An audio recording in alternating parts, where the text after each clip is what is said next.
Baik, selamat berjumpa kembali lagi di tempat ini. Semoga semua dalam keadaan sehat dan bersedia.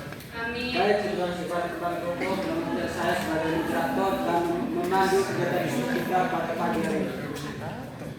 Baik, pada pagi hari ini kami akan mengangkat sebuah tema diskusi yaitu dialektika esensialisme versus progresisme dalam filsafat pendidikan. Untuk mempersingkat waktu, saya berikan kepada teman-teman pemateri untuk memaparkan materi. Waktu saya persilakan. Baik, terima kasih atas waktu dan kesempatan yang diberikan kepada kelompok kami. Langsung saja, di sini kami akan membahas tentang dialektika esensialisme versus progresivisme dalam filsafat pendidikan. Yang pertama itu esensialisme, menjaga nilai-nilai inti pendidikan. Yang pertama, fokus inti, berpusat pada penugasan pengetahuan dan keterampilan dasar yang esensial, seperti membaca, menulis, dan berhitung. Yang kedua, struktur pembelajaran, yang dimana terdapat kurikulum terstruktur dengan guru sebagai otoritas utama dan pusat pembelajaran yang menyampaikan materi. Yang ketiga, tokoh sentral, dipengaruhi oleh pemikir seperti William Begley dan E.D. Hirschberg yang menekankan pendidikan fundamental. Yang keempat, tujuan utama, membentuk individu yang kompeten dan siap berfungsi secara efektif dalam masyarakat modern yang kompleks. Yang kedua, progresivisme pendidikan berbasis pengalaman dan peserta didik. Yang pertama, pembelajaran aktif, menekankan pembelajaran yang aktif, relevansi dengan kehidupan nyata, dan pengembangan kreativitas siswa melalui pengalaman langsung. Yang kedua, peran guru atau fasilitator. Guru berperan sebagai fasilitator yang membimbing, bukan mendikte, menjadikan siswa sebagai pusat pembelajaran yang mandiri.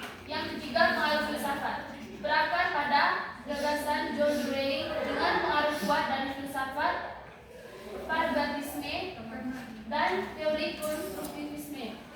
Yang terakhir, pengembangan kritis, bertujuan mengembangkan kemampuan berpikir kritis, keterampilan pemecahan masalah, dan adaptasi terhadap perubahan. Yang berikut, dua jalan pendidikan, tradisi versus inovasi. Esensialisme dan progresivisme menawarkan pendekatan yang berbeda. Dalam memahami hakikat pendidikan. Satu mengutamakan fondasi yang kuat, yang lain merangkul dinamika perubahan. Perbandingan filosofis esensialisme dan progresivisme. Yang pertama itu esensialisme, yang dimana yang terdapat di antaranya adalah ontologi, realisme, realitas eksternal yang objektif. Yang kedua, epistemologi, objektivitas, mencakup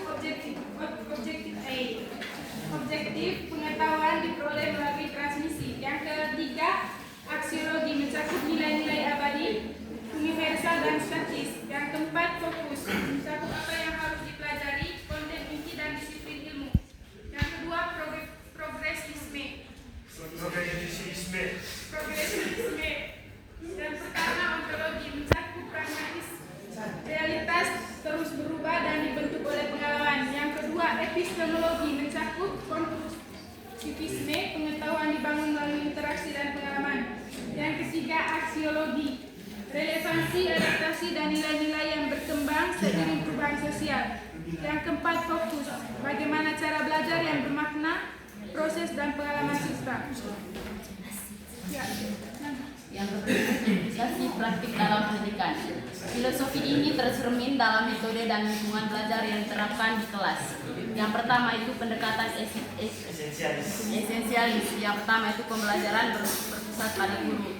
Yang kedua, metode ceramah dan pengulangan. Yang ketiga, fokus pada pengujian standar dan hafalan. Yang kedua, pendekatan progresif.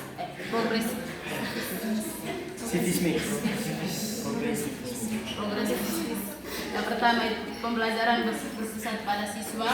Yang kedua, metode diskusi, proyek dan eksperimen. Yang ketiga, evaluasi holistik dan kolaborasi. Implikasi ini membentuk kurikulum, strategi, evaluasi dan definisi peran guru dalam proses pendidikan. Selanjutnya, konflik dan kritik keduanya. Yang pertama, kritik terhadap esensialisme, terlalu kaku dan dogmatis, kurang responsif terhadap kebutuhan individual siswa. Yang kedua, mengabaikan menyesuaikan dinamika perubahan zaman dan perkembangan psikologis anak. Yang ketiga, potensi menghambat kreativitas dan pemikiran inovatif.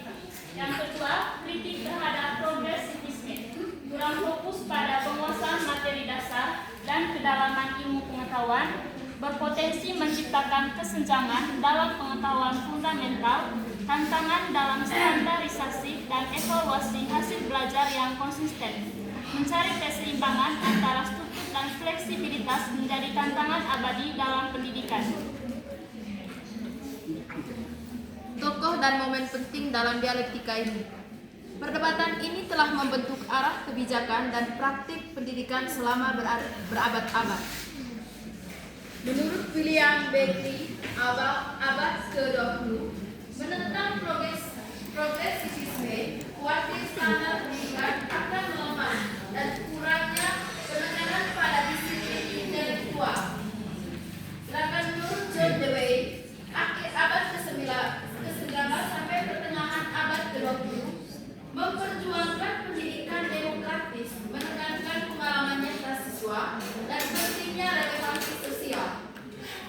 Pengaruh berkelanjutan, dialektika ini terus berpengaruhi reformasi kurikulum dan kebijakan pendidikan global hingga saat ini. Menuju sintesis, integrasi esensialisme dan progresivisme, masa depan pendidikan terletak pada penggabungan kekuatan dari kedua filosofis ini. Yang pertama, penguasaan dasar, penguasaan pengetahuan dasar yang kelompok. Kemudian yang kedua, guru sebagai pengarah, peran guru sebagai pengarah sekaligus fasilitator. Kemudian yang ketiga, pembelajaran aktif, pembelajaran yang aktif dan kontekstual. Kemudian yang keempat, kurikulum hibrida, kurikulum tematik yang terstruktur dan fleksibel. Kemudian yang kelima, proyek kolaboratif, pembelajaran berbasis proyek dengan standar kompetensi yang jelas.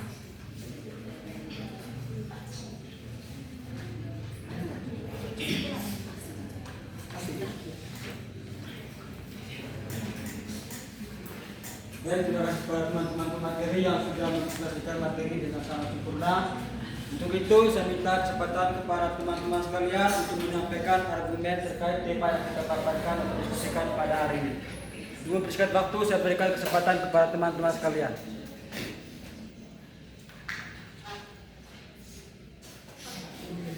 Baik, kepada Kakak Jesse saya persilakan.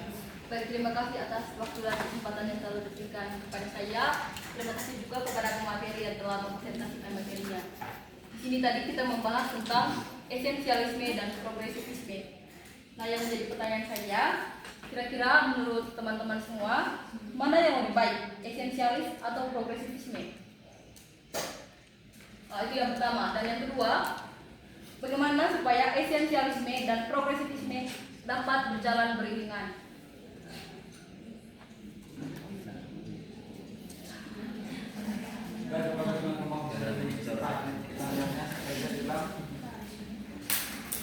Oke, baik, terima kasih Kakak Jesse. Mungkin ada teman-teman yang lain untuk menyampaikan argumen.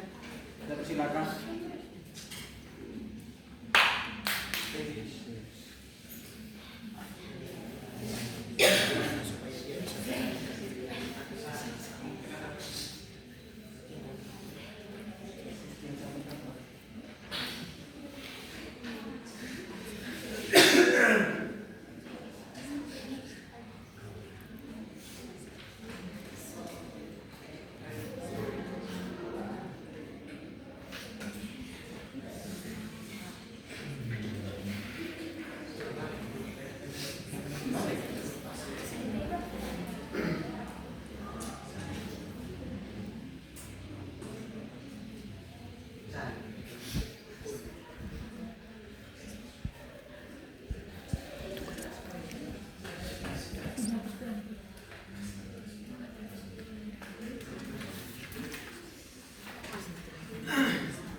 Baik, kalau tidak ada pertanyaan dari teman-teman, karena kami ada pertanyaan dari Kakak Jesse. Kepada teman-teman sekalian, saya persilakan.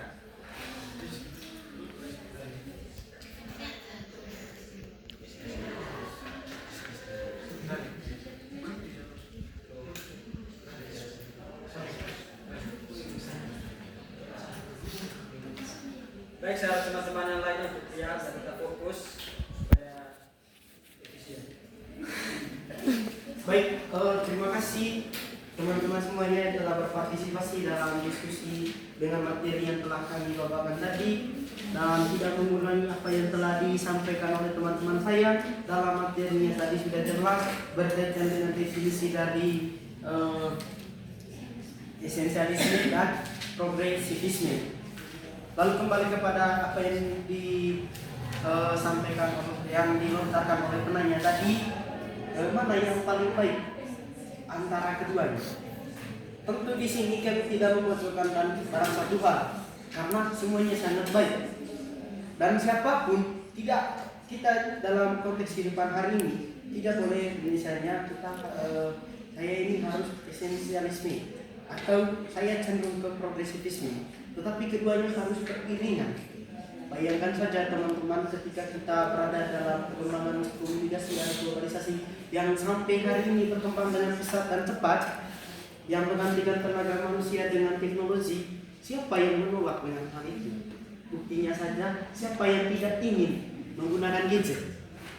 Tentu kita tidak semua yang pasti melepaskan kehidupan dari hal-hal seperti ini.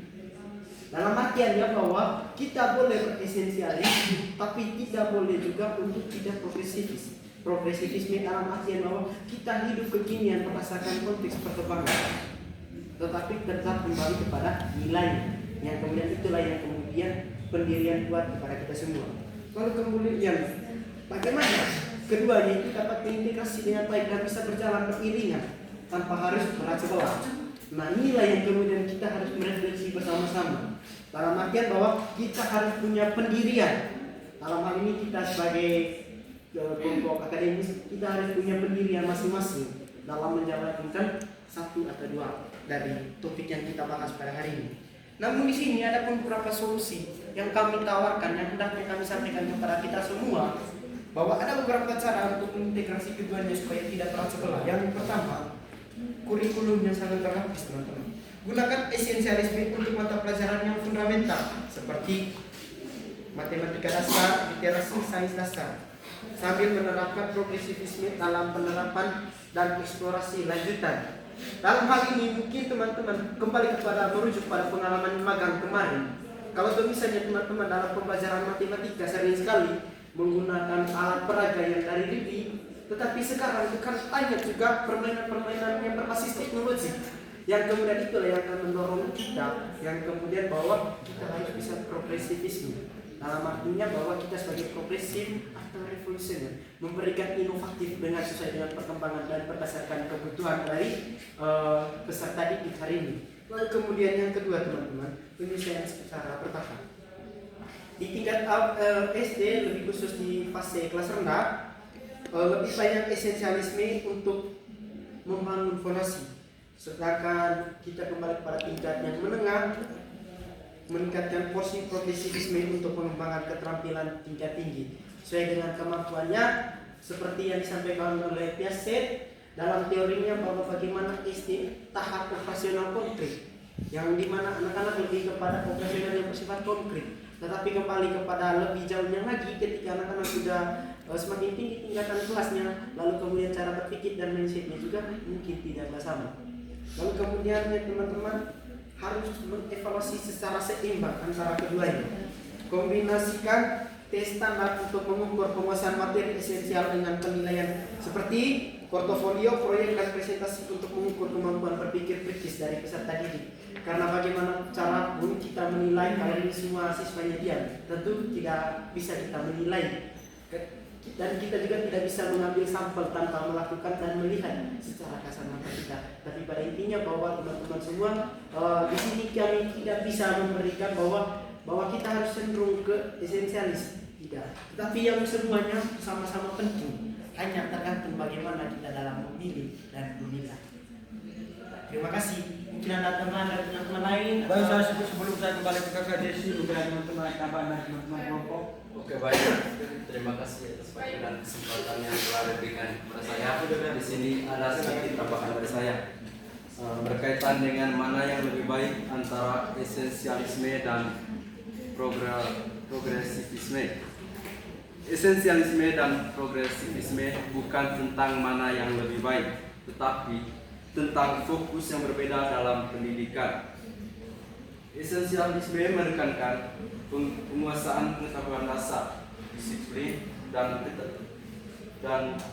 keteraturan sebagai fondasi yang kuat bagi peserta didik. Sementara itu, progresivisme menekankan pengalaman belajar yang aktif, memecahkan masalah, kreativitas, serta penyesuaian dengan kebutuhan dan minat siswa. Keduanya dapat berjalan beriringan ketika sekolah menggabungkan kurikulum yang terstruktur dan sistematis.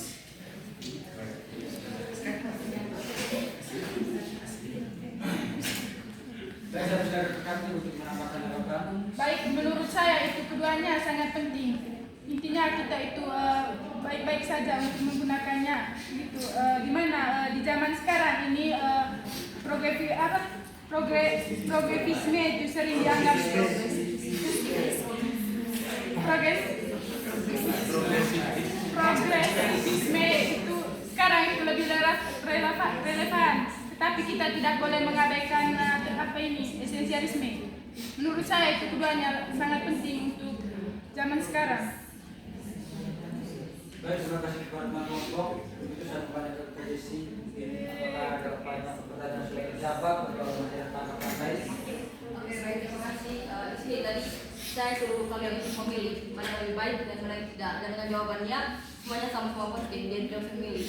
Nah, dari dua perspektif ini kan dimana tadi esensialis itu kelihatannya kaku, dimana di esensialis itu menekankan seperti yang terjelaskan kemarin, dimana esensialis itu lebih menekankan pengetahuan dasar seperti sains, bahasa, matematika, dan itu tiga yang paling penting. Dan juga bagaimana dengan yang progresivisme yang sifatnya jauh lebih fleksibel, yang bukan hanya dari pengetahuan dasar saja, melainkan bagaimana dia punya kemampuan-kemampuan lainnya. Lalu di sini tadi bahwa menurut pengalaman teman-teman, saya bertanya tadi mana yang lebih penting menurut kalian? Coba berikan satu alasan begitu. Misalnya kan ini esensialis kan kaku dan sifatnya toh, sedangkan ini progresivisme tidak, yang ada dari kekurangannya seperti tidak fokus gitu.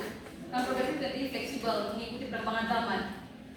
Dan kan di sini sekarang kita sudah menerapkan kurikulum merdeka, di mana sifat kurikulum merdeka ini kan lebih ke progresivisme, yang lebih bersifat fleksibel tadi, yang fleksibel. Nah, itu yang pertama, mohon untuk dipilih dan dijelaskan. Nah, yang kedua, karena kakek tadi bilang sini kalau misalnya esensial dan progresivisme itu haruslah berjalan beriringan. Mungkin dari pengalaman magang yang sudah kakek Erik kemarin jelaskan, mungkin bisa diberikan satu contoh konkret di mana kakek Erik menerapkan esensialis sekaligus progresivisme. Baik, terima kasih ya saudara penanya yang sudah menyampaikan beberapa pertanyaannya. Harapannya di sini itu kami tidak itu tadi lagi-lagi yang perlu digarisbawahi, kami tidak punya hak untuk memberikan ajaran kepada kawan-kawan semua atau untuk mengkampanyekan bahwa silakan untuk mengikuti progresivisme sesuai dengan kami, atau silakan mengikuti yang namanya esensialisme sesuai dengan kami. Nah, di sini berbasis edukasi, maka kami dapat memberikan yang keduanya. Oleh karena itu tidak ada yang lebih jauh lebih penting, karena semuanya sama-sama penting. Saya tadi kembali kepada contoh konfliknya kawan-kawan. Kalau kalian tidak mau menggunakan seperti pikiran yang progresivisme tapi cenderung esensialisme, hari ini siapa yang tidak mau menggunakan HP? Atau siapa yang mau lepas dari kehidupan tanpa teknologi? Kan seperti itu. Kalau kita cenderung ke progresivisme atau kalau kita cenderung ke esensialisme, ini tetap berada pada penilaian berdasarkan histori boleh. Itu tadi tergantung kamu cara menilai. Karena itu kami di sini tidak bisa untuk memberikan bahwa yang paling penting dan yang lebih itu adalah yang ini dan ini. Tergantung bagaimana kita untuk mempelajari dari mana sisi kelemahannya yang kemudian ditimpangi dari keduanya. Maksudnya, ketika misalnya esensialisme memiliki kekurangan, lengkapilah dengan progresivisme, pemikiran progresivisme, maka keduanya bukan lagi bertentangan, tapi kemudian saling beriringan. Kembali kepada apa yang menjadi contoh konflik selama pengalaman magang. Saya rasa hal-hal seperti teman-teman semua juga sudah alami di kelasnya masing-masing kemarin dalam memberikan pembelajaran sesuai dengan mata pelajaran yang diampu oleh teman-teman pada saat magang. Namun kembali kepada merujuk pada pertanyaannya, sesuai dengan apa yang saya berikan atau contoh konkret yang kita pernah lakukan. Baik, di sini teman-teman dalam esensialisme, hal yang pernah kita buat kepada siswa itu adalah bagaimana kita mempelajari anak-anak SD tentang fakta, lalu kemudian tanggap dan peristiwa itu penting. Harapannya hal-hal seperti ini seringkali kita temukan dalam pembelajaran sains dan juga bahasa Indonesia, terlebih khusus dalam teks terkait dengan eksplanasi yang kemudian menceritakan banyak hal yang berdasarkan fakta tanggal kejadian. Dan di situ anak-anak itu harus cenderung bernilai. Tidak hanya misalnya kejadiannya pada tanggal sekian dan bulan sekian, lalu hari ini kita mengubah berdasarkan pikiran kita atau menafsirkan dengan gayanya kita. Itu kan tidak cenderung ke esensialis karena nilainya sudah rubah. Bisa paham maksudnya sampai sini? Lalu kemudian yang ke progresivisme, itu adalah siswa menganalisis dampak peristiwa tersebut terhadap kondisi hari ini atau membuat proyek tentang relevansinya dengan isu kontemporer.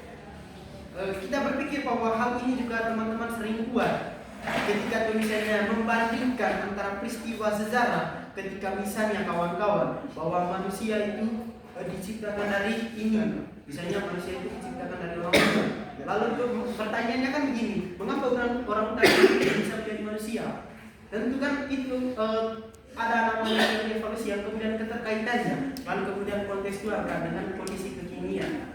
Bahwa kemudian itulah yang kemudian kita memberikan pelajaran kepada anak SD, terlebih khusus terkait dengan mata pelajaran evolusi yang setiap harinya ada perubahan yang kemudian kita harus ikuti dan sesuai dengan bagaimana perkembangan zaman.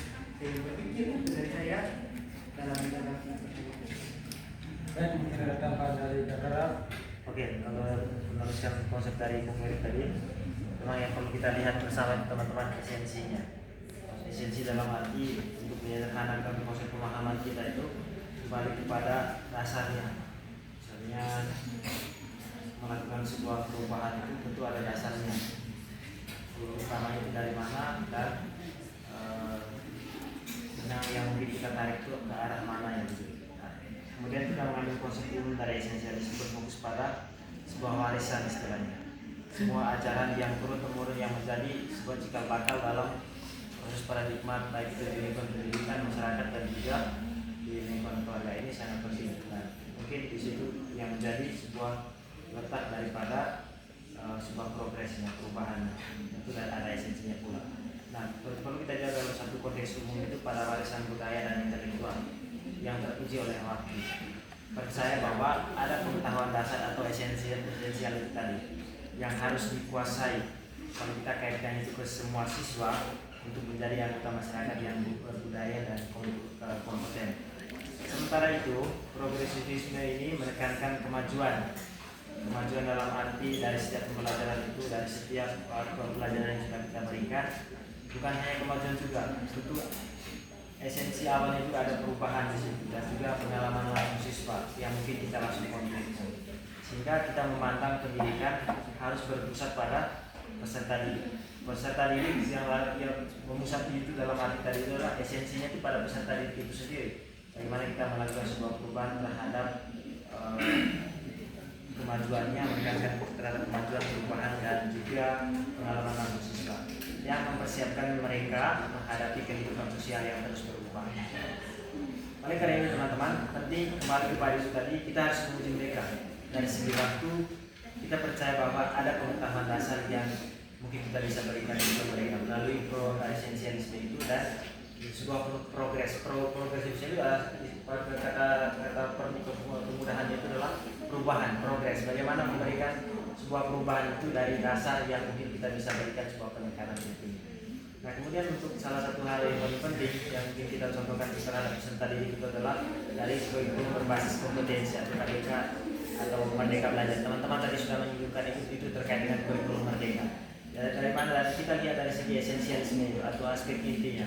Aspek inti dalam ini kurikulum ini mempertahankan mata pelajaran inti. Istilahnya esensi dasar itu kita harus menekankan lebih kepada matematik, kemudian sains sama bahasa. Kita harus tahu bahwa dari ketiga hal ini sebagai fondasi umum memang itu salah satu contohnya pada mata pelajaran ini. yaitu dari segi mata pelajaran ketiga ini materi fundasi yang menuntut penguasaan pengetahuan dasar.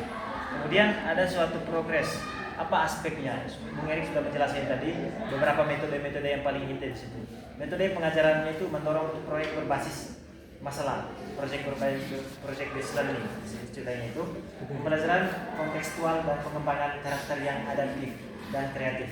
Itu ada kaitannya tadi di sini, tadi poin inti dari progresisme atau esensial ini, apa esensialisme, esensi itu ada di sini.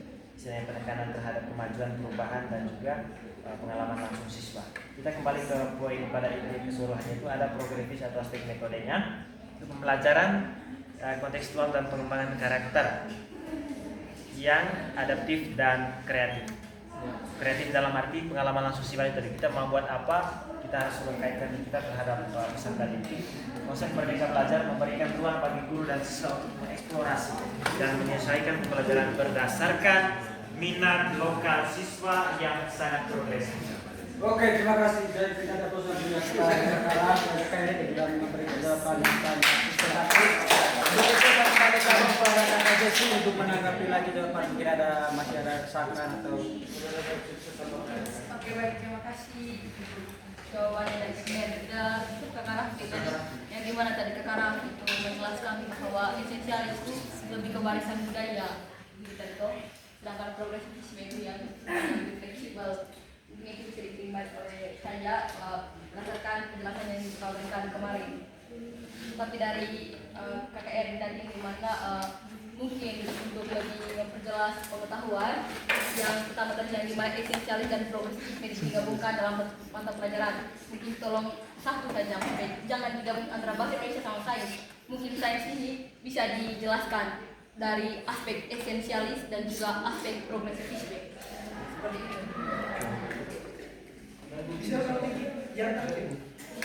Bisa jelaskan dari satu materi saja.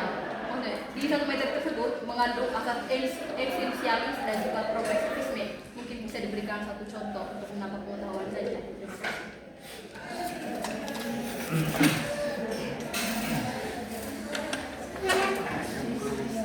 Baik, terima kasih teman penanya.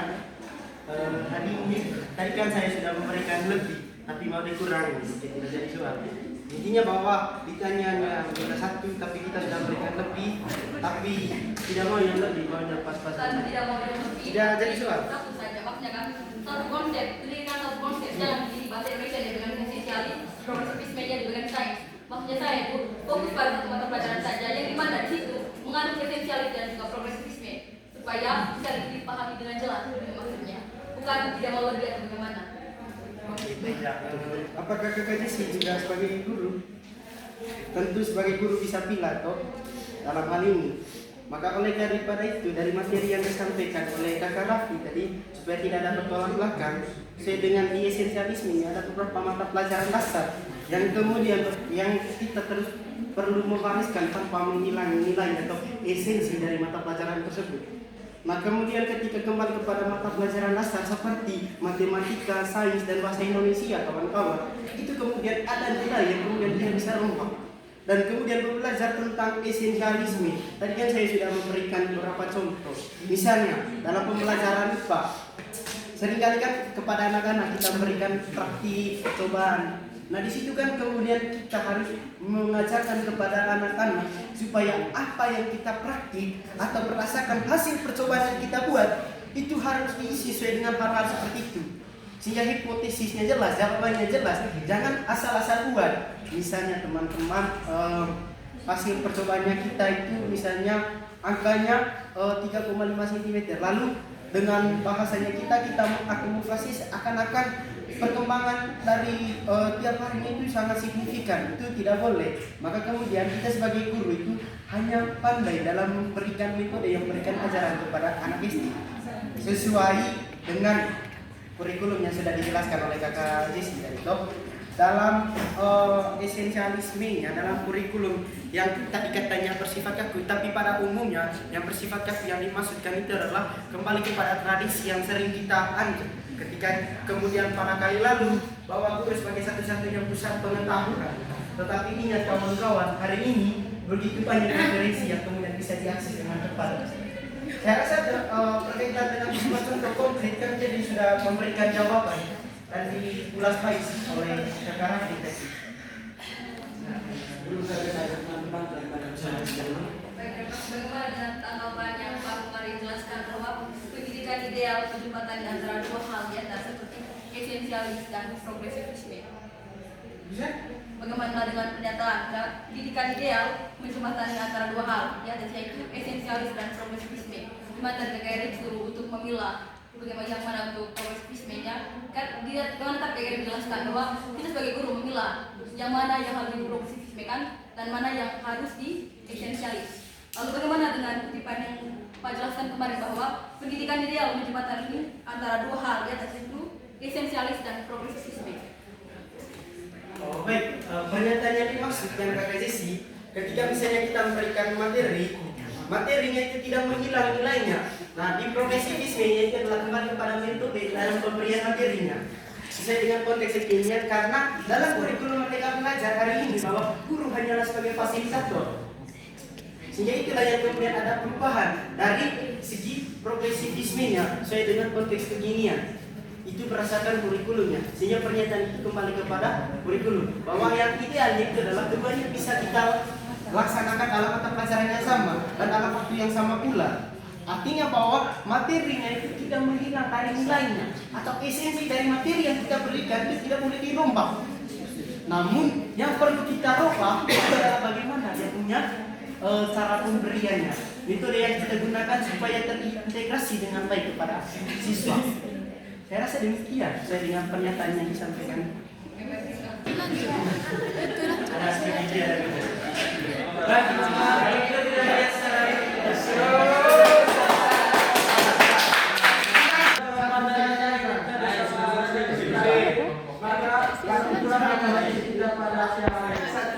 itu sertifikat fokus membacakan kesimpulan kita pada siang hari ini. Tapi silakan. Baik, saya akan membacakan kesimpulannya tentang dialektika yang menggerakkan pendidikan. Esensialisme dan progresivisme meskipun tanpa berlawanan sebenarnya adalah dua kutub yang saling melengkapi dan evolusi pendidikan. Keseimbangan keduanya esensial untuk menciptakan sistem pendidikan yang adaptif, inklusif, dan bermutu tinggi, siap menghadapi tantangan generasi mendatang. Baik, terima kasih Pak. Boleh membacakan kesimpulan kita pada siang hari ini. Maka akan pula kegiatan diskusi kita pada siang hari ini. Kita langsung suka semakin